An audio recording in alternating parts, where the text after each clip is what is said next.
жаңа мен Әбіштің соңғы сөзін ары қарай жалғастырсам деймін, жеке бастан бастау. Мысалы, намыс дегеннің өзі де бір баспалдақтар болу керек.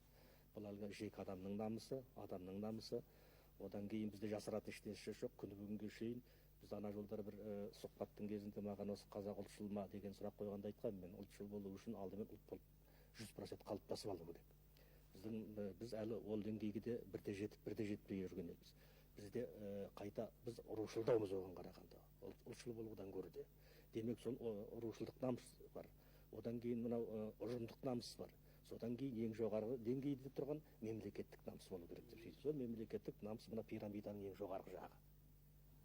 Жасыратын ештеңе жоқ. Әртүрлі жағдайларға тап болған кезде мен көптеген ағайындардан көңілім қалып, осы қазақта намыс бар ма жоқ па дегенді студент кезінде мен де өз басым ойлағанмын. Сонда әлі күнге шейін ойлаймын, бірақ сол осы күнге шейін мен соның шешімін тапқан жоқпын. Бар деуге де дәлелім көп, жоқ деуге де дәлелім көп.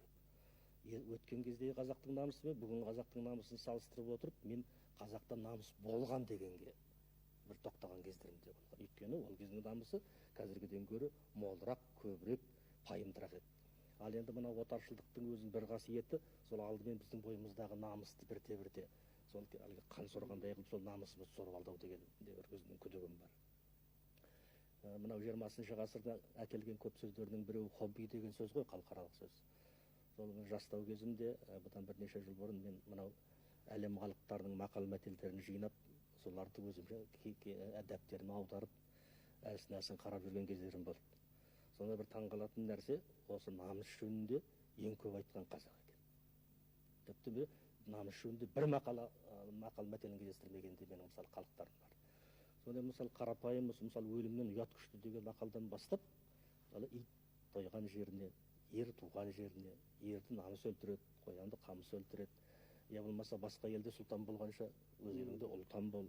Соның ең соң бір шоқтық ретінде мысалы қазақтың айтаты бар ғой, малым жанымның садағасы, жаным арымның садағасы дегенді айтқан қазақтың енді бүгін көретін болсаң қаншалықты мысалы құлдырағандығын көрсетеді, жасыратын түгі жоқ.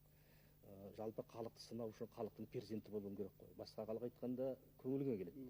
Өзіңнің перзентің айтқан кезде оған ел ренжімейді ғой деген. Абайдың да қатты да ашық айтып жүргені сол болу керек.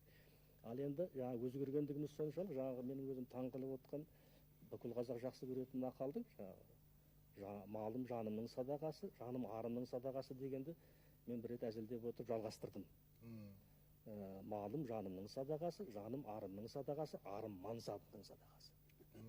Міне сол мансап үшін біздер қанша нәрсені де сатты, жасыратын түгі де жоқ. Ал жеке адамдарға, сосын халыққа ренжуге болмайды.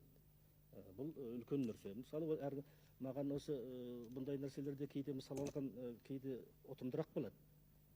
Осыдан бірнеше жыл бұрын Еркеш Ибраим Шәмші Қалдаяқовты Көкшетауға шақырып, ол кезде ол сол кездегі социалистік Қазақстан тілшісі, астында көлігі бар. Сол ел аралатып, үйінің бір бөлмесіне жатқызып, пианиносын қойып, сол бір айдай ұстапты. Ана біраз жұмыс істеген, сол кезде шығарған әндерінің көбі айтылып та жүр. Біраз сөз, Еркештің сөзі. Соны андалып барады, мындалып барады. Ресми өмір бізде бір бөлекте, халықтың өмірі бір бөлек, жеке адамның шақырған қонағы бір бөлекте, облыстың шақырған қонағы бір бөлек. Мына жақтан үлкен үйден телефон болмаса қалай қабылдайтынын білесіздер ғой. Қанша апарып, қанша мал сойылып, қанша қонақ асырылғанмен басқа ресімге бара алмайды.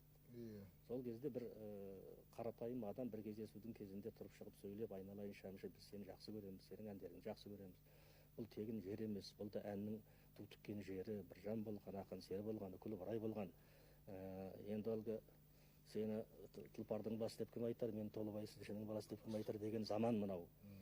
Мен өзім кедей тұрам, бірақ сол ата бабамнан қалған бір салтым, бір жүйрік ат ұстайтын едім, жалғыз ақ атым бар, сен соны мініп кет деп мінгізіпті. Сонда ол әлгі бір адамның намысы ғана емес, оның ар жағында елге намыстанып тұр. Елге намыстанып тұр.